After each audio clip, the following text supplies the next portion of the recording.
이번 주 수요일부터 사순절이 시작이 됩니다. 사순절은 부활절 전에 주일을 뺀 40일 동안을 지키는 절기입니다. 교회력에서는 춘분이 지나고 첫 번째 보름 후 맞는 첫 주일을 부활절로 지키고 있습니다. 사순절을 영어로 렌트 이렇게 부르는데 이 단어에는 봄이라는 의미도 포함되어 있습니다. 신앙적으로는 새로운 각성과 결단이라는 의미를 담고 있습니다. 우리는 예수 그리스도의 십자가의 은혜로 구원을 얻었습니다. 그래서 성도가 되었습니다. 그 은혜에 합당한 삶을 살고 있는지 돌아보고 새롭게 각성하는 것이 이 사순절기의 의미입니다. 사순절이 시작되는 수요일을 성회 수요일 또는 제의 수요일 그렇게 부릅니다. 제는 통회와 슬픔을 의미합니다. 여기에는 십자가 앞에서 자신을 깊이 돌아보고 회개함으로 사순절기를 시작하라는 의미가 담겨져 있습니다. 자신의 모습을 돌아보고 내가 하나님께서 우리에게 크신 구원의 은혜를 베풀어 주셨는데 그 은혜에 합당하게 살고 있는지 자신을 돌아보고 또 그렇게 살지 못한 부분이 있으면 이제 회개해야 한다는 것입니다.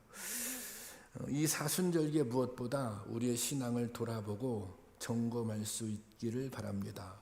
특별히 신앙의 첫 걸음은 예배에서부터인데 이 예배 우리가 예배를 정말 잘 드리고 있는지 예배에서부터 우리의 신앙의 모습을 돌아볼 수 있기를 바랍니다. 사실 오늘 본문 말씀은 오늘 설교 내용은 제가 1년에 한 차례 또는 두 차례씩은 꼭 예배를 강조하는 이 설교를 하게 되는데 이제 전에 이미 예배를 강조할 때 사용했던 본문들 중에 하나입니다. 정말 성도들에게 있어서 이 예배는 아무리 강조해도 부족함이 없는 내용입니다. 성도들에게 있어서 가장 중요한 일은 하나님 앞에 나와서 예배를 드리는 것입니다. 하나님께서 우리를 예배를 드리라고 나를 향해서 찬양을 하라고 그렇게 우리를 지으셨습니다. 이사야서 43장 21절 말씀인데요. 다 같이 볼까요? 시작. 이 백성은 내가 나를 위하여 지었나니 나를 찬송하게 하려 함이니라. 나를 위하여 지었나니 나를 찬송하게 하려 함이니라. 그렇게 말씀하고 있습니다. 그러니까 예배를 빼놓고는 신앙생활을 말할 수 없습니다. 예배는 신앙생활의 기본 중에 기본이라고 말할 수 있습니다. 우리가 예배를 소홀히 여기면 바른 신앙의 길을 갈 수 없습니다. 예배가 제대로 드려지지 않으면 결국 신앙은 침체되고 무너지게 됩니다. 무엇보다 하나님 앞에 자기 자신을 진정한 예배자로 바로 세우고 하나님을 가까이 만나는 은혜가 임하기를 바랍니다. 특별히 이 사순절기에 무엇보다 교회에서 드려지는 모든 예배에 집중할 수 있는 은혜가 있기를 바랍니다. 이스라엘 민족은 하나님의 백성으로 선택되는 특별한 은혜를 받았습니다.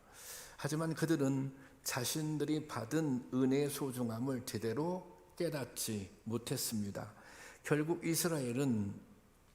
이스라엘과 유다는 하나님께 심판을 받고 민족이 멸망당하는 비극을 겪게 됩니다.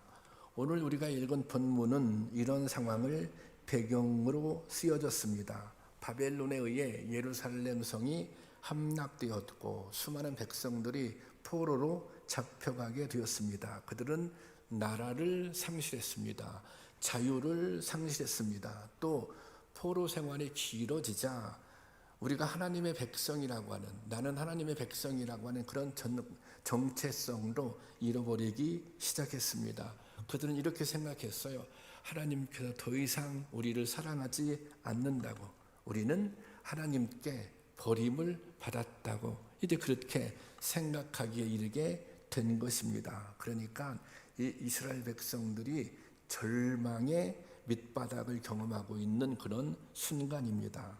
그런데 이런 순간에 하나님께서 유다 백성들을 부르십니다. 이것은 은혜의 초청이었던 것입니다. 오늘 본문 1절 말씀 보겠습니다. 다 같이 시작. 너희 모든 목마른 자들아 물로 나오라. 돈 없는 자도 오라. 너희는 와서 사 먹되 돈 없이 값 없이 와서 포도주와 젖을 사라. 목마른 사람이 물을 얻기 위해서는 어떻게 해야 됩니까? 물로 가야 합니다. 그래야 목마름을 해결할 수 있습니다. 지금 이스라엘 백성들은 희망을 상실했습니다. 그러면 이스라엘 백성들이 다시 희망을 찾기 위해서는 어디로 가야 합니까? 하나님께로 가야 합니다. 하나님께로 나와야 합니다. 그리고 하나님께로 나와서 하나님의 말씀을 들어야 합니다. 오늘 말씀 쭉 후반부에 보면 그래야 좋은 것을 먹고 즐거움을 얻는다는 것입니다. 그리고 중요한 거, 하나님께 나와서 하나님의 말씀을 들을 때 영원히 살게 된다는 것입니다. 이 하나님의 부르심에는 용서와 회복이 전제되어 있습니다. 지금 이스라엘 백성들이 절망 가운데 있잖아요. 고통 가운데 있잖아요. 이 절망 가운데 있는 이스라엘 백성들, 고통 가운데 있는 이스라엘 백성들을 하나님께서 부르시는 이유는 그들을 회복시키시기 위해서 부르신 것입니다. 오늘 우리도 하나님과 멀어져 있다면 무엇보다 이 하나님의 부르심을 듣고 하나님께 나와야 됩니다. 우리가 고통 가운데 있다면, 우리가 낙심 가운데 있다면, 우리가 절망 가운데 있다면, 우리가 상처 가운데 있다면 하나님의 부르심을 듣고 하나님께로 나와야 합니다. 그리고 하나님을 만나야 합니다. 하나님의 말씀을 들어야 합니다. 하나님은 오늘도 주님의 은혜를 예비하고 당신의 자녀들을 기다리고 계십니다. 왜요? 은혜를 주기 위해서. 왜요? 회복시켜 주기 위해서 그렇습니다. 주님께서는 오늘도 우리를 예배의 자리로 초대하셨습니다. 하나님은 우리에게 가장 좋은 것을 주시기를 원하시는 분입니다. 여러분 아멘이십니까? 하나님께서 우리에게 가장 당신의 사랑하는 자녀들에게 좋은 것을 주시기를 원하시는 분입니다. 그런데 하나님께서 우리에게 주신 가장 좋은 것이 있어요. 그것이 무엇인지 아십니까? 바로 예배입니다. 그리고 하나님께서는 이 예배를 통로 삼아 우리에게 더 좋은 것을 주시기를 원하십니다. 우리가 힘들고 지친 마음으로 교회에 나왔지만 말씀을 듣고 기도하고 찬송을 부르다 보면 곤고한 심령들이 새 힘을 얻게 됩니다. 절망스러운 마음이 소망을 갖게 됩니다. 상한 심령이 치유함을 얻게 되는 것입니다.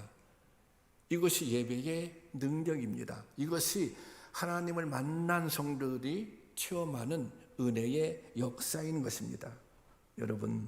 여러분들은 예배 가운데 이런 은혜의 역사를 체험하고 계십니까? 이런 예배의 능력을 경험하고 계십니까? 여러분은 정말 예배가 가장 강력한 나의 힘이다. 내 삶에서 첫 번째 우선순위는 예배다. 나는 예배를 통해 하나님을 만나고 하나님께서 주시는 그 은혜, 그 힘을 덧입어서 살아가고 있다. 그렇게 고백하실 수 있겠습니까? 여러분들이 만약 예배는 드리고 있는데 이 예배를 통해서 은혜를 받지 못하고 있다면 그 이유가 어디에 있는 것 같습니까? 저는 크게 두 가지가 있는데, 한 가지는 그것은 예배를 드리면 목사가 예배를 집리하잖아요. 제가 여러분들을 향해서 이 설교를 하잖아요. 그런데 이 성도들이 예배 시간에 은혜를 못 받는 이유 그 중에 하나는 설교자에게 있을 수 있습니다. 아니, 설교자에게 있다고 생각합니다.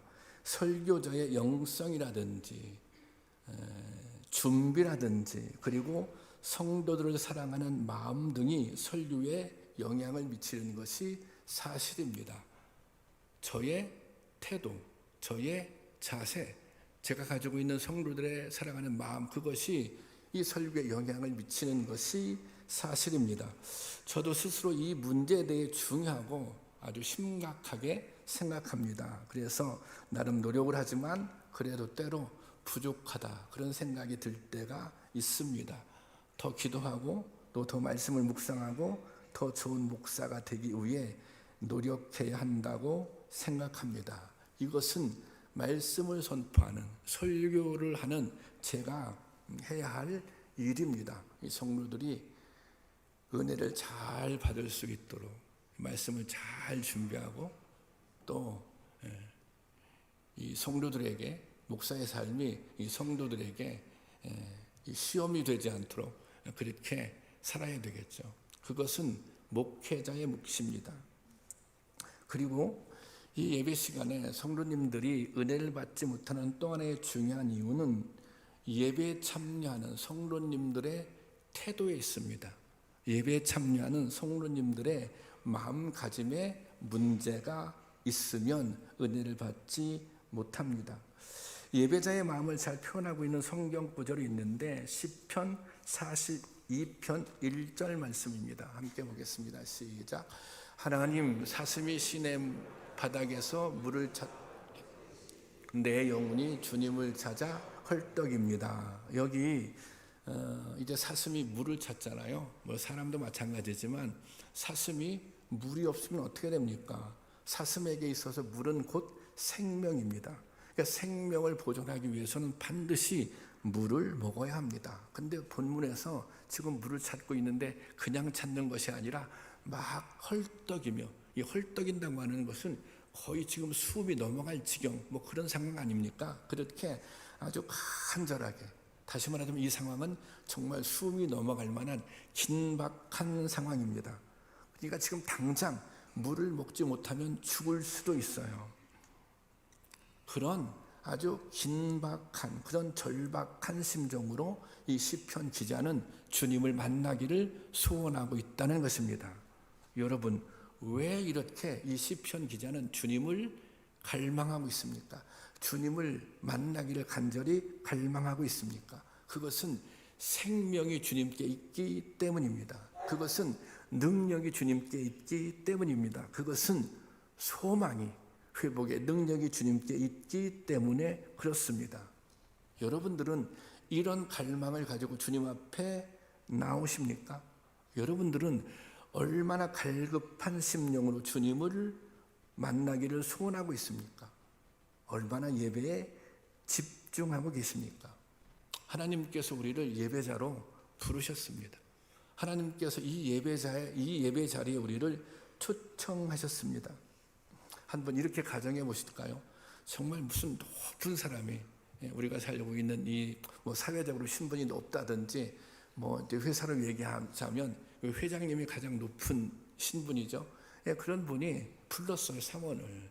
나는 좀 말단 사원인데, 그런데 부른 이유가 뭔가 나에게 좋은 것을 좀 주기 위해서, 어떤 상을 주기 위해서 나를 불렀다고 생각을 해보세요. 그러면 그 만나는 시간, 그 초청을 거부하겠습니까? 그 초청에 무슨 지각을 하겠습니까? 아마 미리미리 준비해서 뭐 옷도 잘 입고 또 미리 준비하고 뭐 그렇게 할 것입니다. 여러분, 예배는 어떤 자리입니까? 예배는 하나님을 만나러 오는 자리입니다. 그러니 지각할 수 없는 것입니다. 그러니 참석하지 않는 것은 생각할 수도 없는 일입니다. 우리는 정말 하나님을 경외하는 마음으로 주님 앞에 나와야 하는 것입니다.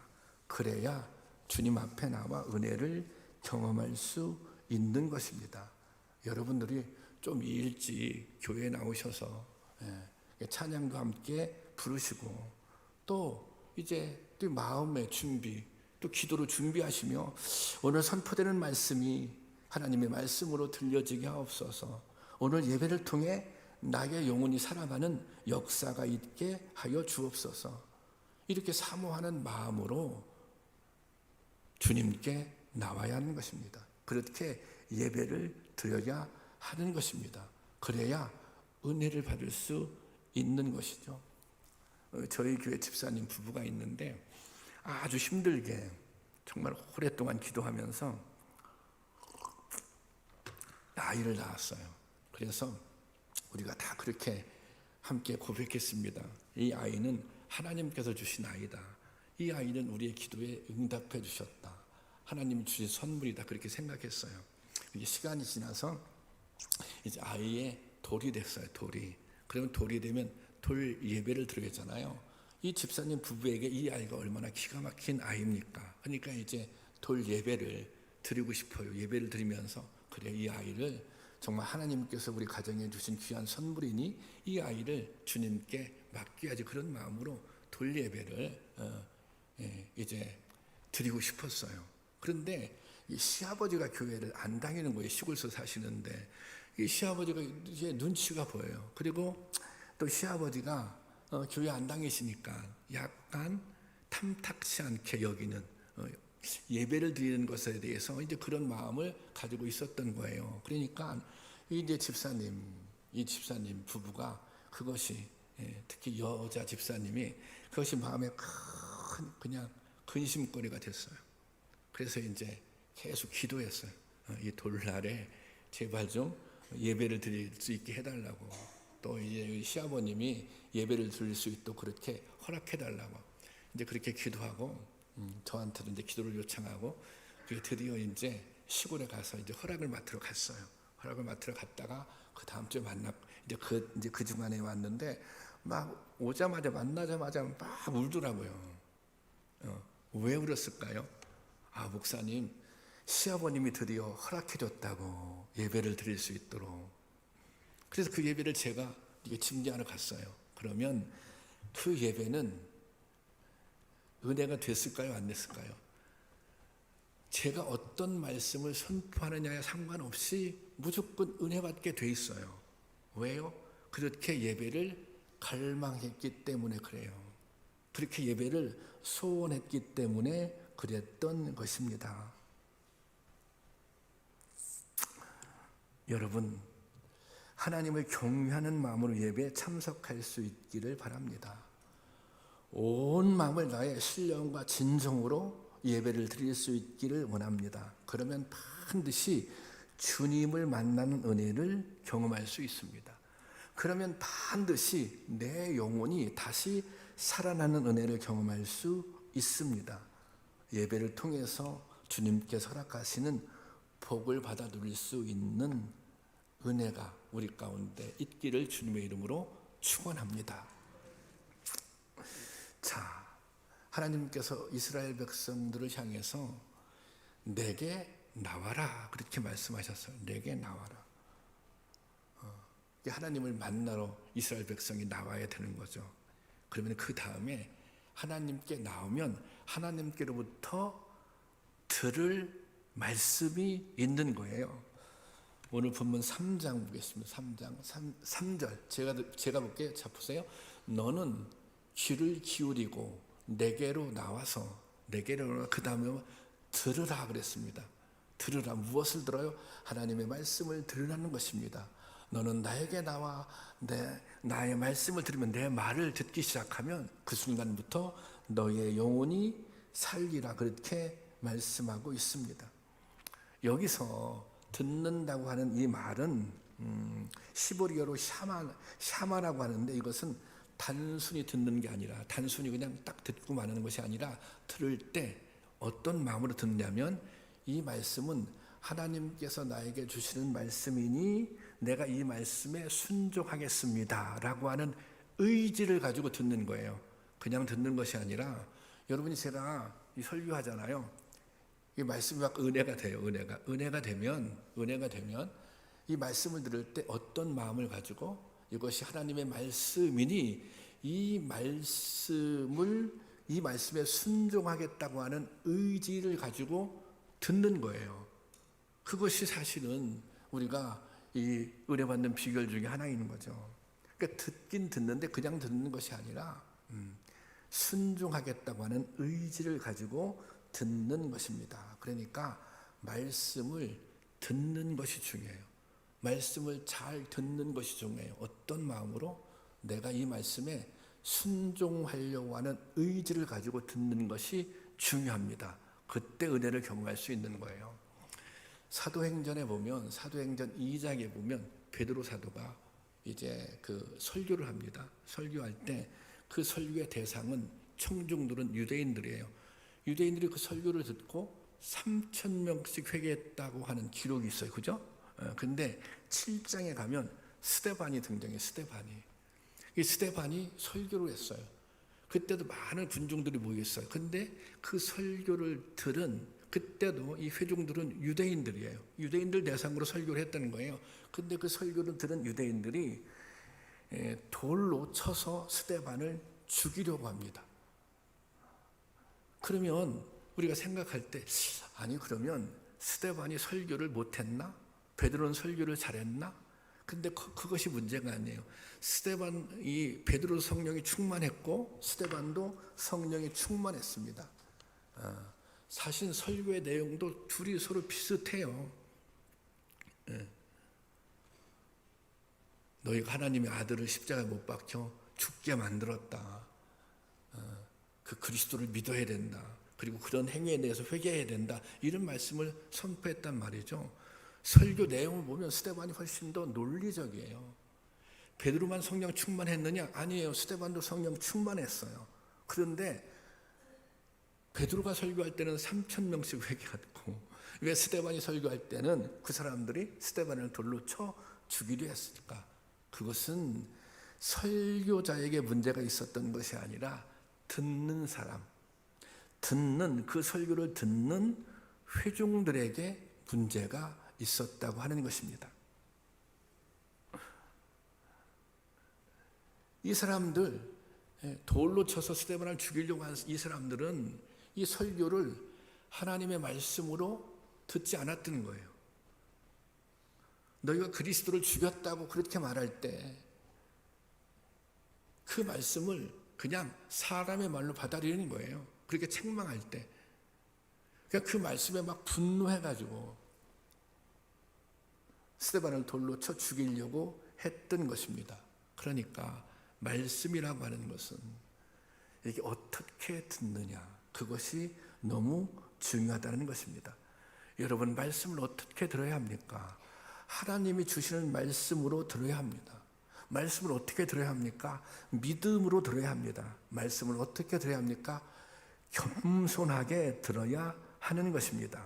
그래야 은혜가 되고 말씀을 통해 여러분이 영원히 살아나는 것입니다. 여러분은 말씀을 들을 때 이 말씀을 하나님의 말씀으로 듣습니까? 이 말씀을 믿음으로 받아들이십니까? 이 말씀을 겸손하게 듣습니까? 그렇게 들을 때 하나님의 놀라운 은혜와 역사를 경험하게 될 줄로 믿습니다. 지금 이스라엘 백성들의 회복은 하나님께 나오는 데 있습니다. 말씀을 듣는 데 있습니다. 말씀을 들을 때 다시 하나님의 백성, 약속의 백성으로 회복되는 것입니다. 하나님의 백성으로 꿈을 회복하고 살게 되는 것입니다. 포로 생활의 절망 속에서 고향으로 돌아갈 소망을 갖게 되는 것입니다. 이것이 이스라엘 백성들이 하나님을 만나 누리는 회복의 은혜입니다. 하나님께서는 이스라엘 백성들을 만나기 위해 성막을 짓고 지성소를 만들게 하였습니다. 출애굽기 25장 22절 말씀인데 함께 보겠습니다. 시작. 거기서 내가 너희와 만나고 속죄소 위 곧 증거궤 위에 있는 두 그룹 사이에서 내가 이스라엘 자손을 위하여 내게 명령할 모든 일을 내게 이르리라. 이 말씀이 무슨 말입니까? 하나님께서 지성소를 만들게 했는데 그곳에서 하나님께서 이스라엘 백성들을 만나겠다는 것입니다. 그곳에서 하나님께서 이스라엘 백성들을 만나고 그리고 또 하나님께서 말씀을 주시고 그 다음에 이스라엘 백성들이 지은 죄를, 그래서 속죄소라는 표현이 나오잖아요. 이스라엘 백성들이 지은 죄를 사해 주시겠다는 것입니다. 그래서 지성소를 만들었다는 거예요. 오늘 우리의 지성소는 바로 예수 그리스도의 십자가입니다. 여러분, 예배가 무엇입니까? 그것은 예수 그리스도의 십자가 앞에 나아가 우리의 죄를 용서받고 새로운 은혜로 거듭나고 회복되는 것, 그것이 예배인 것입니다. 하나님은 예배를 통해 우리를 만나주시고 우리를 만져주십니다. 우리는 이 주님의 만져주심을 통해 회복과 치유를 경험합니다. 우리가 낙심 가운데 있을 때, 우리가 고통 가운데 있을 때 주님은 더욱 간절히 우리를 부르십니다. 예배는 하나님을 만나고 은혜를 경험할 수 있는 가장 확실한 통로입니다. 예배는 하나님의 말씀을 들을 수 있는 가장 가까운 통로이기도 합니다. 우리가 하나님을 만난다고 하는 것, 그것이 곧 무엇을 의미해요? 그것이 치유를 의미하는 거예요. 회복을 의미하는 거예요. 예배를 잘 드리면 그래서 회복돼요. 예배를 잘 드리면 우리가 치유돼요.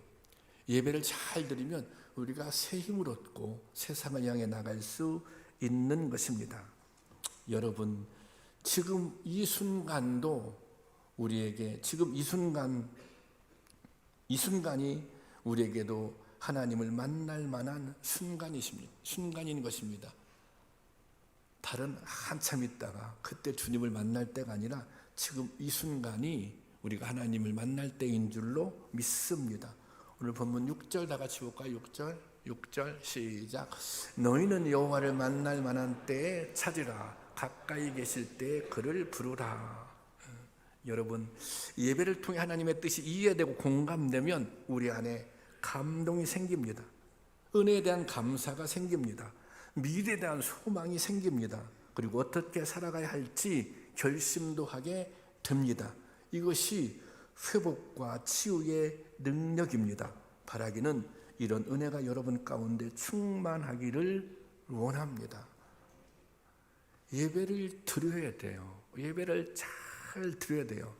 우리가 성도답게 살기 위해서, 우리가 정말 은혜를 경험한 성도라면, 우리가 주님을 그리스도라고 부르는 고백이 있다면 예배를 반드시 잘 드려야 한다는 것입니다. 예배는 그냥 드려주는 것이 아닙니다. 예수님은 그냥 믿어주는 것이 아닙니다. 어떤 이유로도 예배를 포기해서는 안 되는 것입니다. 복음은 그렇게 쉽게 포기하고 복음은 그렇게 쉽게 포기할 수 있는 것이 아닙니다. 우리가 믿는 복음은 싸구려가 아닙니다. 예수님께서 우리에게 값없이 주셨지만 그 은혜는 목숨을 주신 은혜입니다. 나의 기분에 따라, 나의 감정에 따라 영향을 받을 대상이 아니라는 것입니다. 내가 기분이 좋으면 주님께서 내게 은혜를 베풀어 주신 것이고, 내가 기분이 안 좋으면 그 은혜는 은혜가 아닌 것이 되는 것입니까? 기분이 좋으면 믿고, 마음이 상하면 믿지 않고, 내가 듣기에 달콤하면 복음이고 아프면 하나님의 말씀이 아닙니까? 예수님은 십자가에 못 박혀 죽으시는 고통을 인내하며 우리를 사랑하고 구원해 주셨습니다. 설령 여러분들이 교회 안에서 상처를 받았다고 할지라도 그것이 예수님의 사랑을 저버리고 생명의 은혜를 포기할 만큼 대단하겠습니까? 우리는 공동체 안에서 상처를 받을 수 있습니다. 우리가 그 어떤 상처를 받던 그 상처가 예수님의 사랑을 저버릴 만큼, 그 은혜를, 생명의 은혜를 포기할 만큼 대단한 것은 아닙니다. 그런데 때로 우리는 그 상처를 못 견뎌합니다. 때로 작은 시험들을 못 이겨냅니다. 예배드리는 1시간의 불편함을 견디지 못합니다. 여러분, 예배는 관람하는 것이 아닙니다. 여러분은 관객이 아닙니다. 예배는 쾌적한 곳에서 편안하게 감상하는 영화나 쇼가 아닙니다. 예배는 나의 온 마음과 온 정성을 다해 하나님을 경외하는 마음으로 신령과 진정으로 드리는 것입니다. 우리가 혼전하게 주님 앞에 예배드릴 수 없다면 우리는 결코 성도다운 성도가 될 수 없습니다. 우리가 온전하게 예배드리지 못한다면 우리의 삶에서 믿음의 열매들을 기대하기 어려운 것입니다. 여러분, 주님은 예배를 통해 우리를 만나길 원하십니다. 주님은 이 예배를 통해서 우리를 만져주시기를 원합니다. 그래서 우리로 하여금 세상에 나가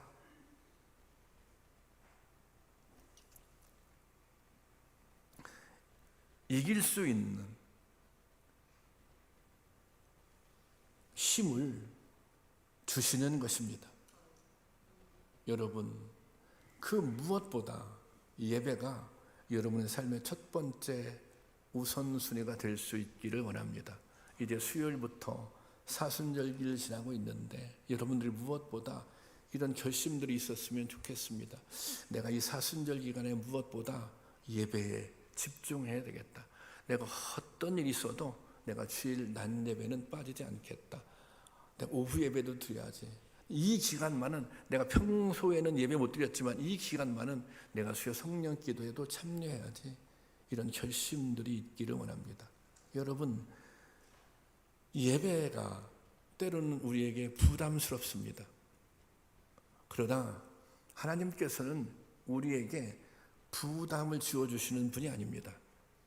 하나님께서 우리에게 주시고자 하시는 것은 은혜입니다. 은혜. 우리가 느끼는 경건한 부담들이 주님께서 허락하시는 놀라운 은혜의 통로가 될 줄로 믿습니다.